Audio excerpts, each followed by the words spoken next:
مجھے ہمیشہ تمہارے پاس رہنا ہے. تم نہیں جانتی تم میرے لیے کیا ہو. تم یہاں رہتی ہو میرے دل میں. اس نے دل کے مقام پہ انگلی رکھ کے کہا تھا. 2 دن حسن رملہ کا خیال رکھتا رہا، لیکن تیسری رات رملہ کے بیڈ پہ آ کے لیٹ گیا. رملہ نظریں چرا رہی تھی. تم اپنے کمرے میں نہیں سو گئے؟ حسن اس کی آنکھوں کی طرف دیکھ رہا تھا. نہیں، اب اپنے کمرے میں نیند نہیں آتی. بار بار تم یاد آتی ہو. بار بار دل چاہتا ہے تمہارے ساتھ سوؤں. مجھے تمہارے پاس لیٹنا ہے. پلیز انکار مت کرو. رملہ میں کہاں ہمت تھی کہ انکار کرتی. اس کے بازو کو سیدھا کر کے اس کے اوپر سر رکھ کر لیٹ گئی. اپنا آپ حسن کے حوالے کر چکی تھی. جیسے ہی زمین پہ پلیٹ گری، زارا کئی قدم پیچھے ہٹی. مجھے اپنے مزاج کے خلاف کچھ بھی برداشت نہیں ہے زارا. یا تو میرے مطابق چلو یا پھر میری جان چھوڑو. طلاق میں تمہیں اس لیے نہیں دے سکتا کیونکہ ابھی میرے پاس اتنے پیسے نہیں ہیں. خلا لینے میں تم آزاد ہو. حسن جان بوجھ کے اسے تنگ کر رہا تھا تاکہ وہ حسن سے خلا لے اور اس کی جان چھوڑ دے. لیکن وہ حیران اس بات پر تھا کہ وہ کمرے سے باہر چلی گئی اور تازہ روٹی اس کے لیے بنا کر لائی، اور اس بار قدرے بہتر روٹی تھی. حسن کو تو لگا تھا کہ وہ کمرے میں آئے گی ہی نہیں. وہ چاہتا تھا کہ زارا سے اس کی جان چھوٹ جائے. روٹی دیکھ کے اس نے زارا کی طرف دیکھا، پھر کہنے لگا یہ کچھ بہتر ہے. کھانا کھانے کے بعد وہ اپنے لیپ ٹاپ پہ مصروف ہو گیا. زارا نے زمین پہ بکھرے کانچ بھی اٹھا لیے تھے. حسن یوں تو لیپ ٹاپ پہ مصروف تھا لیکن دیکھ زارا کو ہی رہا تھا. کیوں برداشت کر رہی تھی اسے؟ ویسے ایسی تھی تو نہیں، کوئی نہ کوئی تو وجہ تھی، لیکن کیا وجہ تھی یہ سمجھ نہیں آ رہا تھا. کچھ ہی دیر میں حسن سو چکا تھا. رات کے 3 بجے اسے لگا جیسے فون پہ بیل ہوئی ہو. اس کی نیند اتنی پکی نہیں تھی اس لیے آنکھ کھل گئی. کروٹ اس کی زارا کی جانب تھی جہاں زمین پہ وہ سو رہی تھی. موندی موندی آنکھیں کھول کے دیکھا تو زارا کا موبائل بج رہا تھا. جلدی سے اس نے فون کاٹا لیکن پھر موبائل پہ بیل بجی. اس بار وہ والیوم سائلنٹ کر چکی تھی. فون اٹھا کے کہنے لگی صبر نہیں ہے تمہیں؟ ابھی باہر جا کے بات کرتی ہوں. تمہیں پہلے بھی کہا تھا صرف میسج کیا کرو. اگر اس جلاد چشماٹو کی آنکھ کھل گئی تو میری زندگی اجیرن بنا کے رکھ دے گا. یہ سن کے حسن کے سارے طبق روشن ہو چکے تھے. رات کے اس پہر کس سے بات کر رہی تھی وہ؟ زارا اٹھی اور کمرے سے باہر چلی گئی. دروازہ بھی دھیرے سے بند کر دیا. حسن فوراً سے بیڈ سے اٹھ کے نیچے کھڑا ہو گیا. اس نے آہستگی سے دروازہ کھولا تو دیکھا وہ لاؤنج کے مین دروازے سے باہر جا چکی تھی. وہ بھی دھیرے دھیرے چلتا ہوا لاؤنج سے باہر آیا.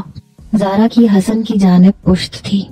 فیضان، میں نے تمہاری خاطر بہت بڑا قدم اٹھایا ہے، ورنہ تم جانتے ہو مجھے حسن فرقان نامی بلا سے کتنی نفرت ہے. فیضان کا نام سن کے حسن کے ہوش اڑ کے رہ گئے. وہ بڑی آہستگی سے دبے پاؤں اس کے بالکل پیچھے جا کے کھڑا ہو گیا. دیکھو زارا، سمجھو، ایک بار یہ 8 مہینے کا کورس میں نے کر لیا تو مجھے حسن کی ضرورت نہیں پڑے گی، اور یہ موقع مجھے بار بار ملنا بھی نہیں تھا. یہ ڈرامہ ہم نے اس لیے رچایا تھا کیونکہ میں جانتا تھا کہ ایک واحد حسن ہے جو تمہیں ہاتھ بھی نہیں لگا سکتا. اسی لیے تو ہم دونوں نے مل کے یہ ڈرامہ رچایا تھا. خدا کے لیے بس 8 مہینے انتظار کر لو، جس میں سے 2 تو گزر ہی چکے ہیں. میں یہاں پہ جیسے ہی اپنی ٹریننگ ختم کر کے آؤں گا میں ڈیزائننگ میں ماہر بن چکا ہوں گا، اور پھر مجھے حسن کی محتاجی کی ضرورت نہیں پڑے گی. اپنی فیکٹری میں خود چلا سکوں گا. مجھے اس کی منتیں نہیں کرنی پڑیں گی. اس کا دماغ اس چیز میں بہت چلتا ہے، لیکن مجھے ٹریننگ کی ضرورت ہے. تم جانتی ہو تمہارے دونوں بھائی نکمے ہیں. اگر میں شادی پر اپنی یہ بات رکھ دیتا تو کوئی بھی میری بات نہ مانتا، نہ مجھے فیکٹری سے جانے دیتے، اور نہ میں یہ موقع حاصل کر سکتا جو کسی کو ملتا ہے. ایک تم ہو جس نے میرا ساتھ دیا ہے، اور ایک روہیل ہے جس کی وجہ سے ہمارا رچایا ہوا ڈرامہ کامیاب ہوا ہے. فیضان کی ساری باتوں کی آواز باہر تک آ رہی تھی جو حسن کے لیے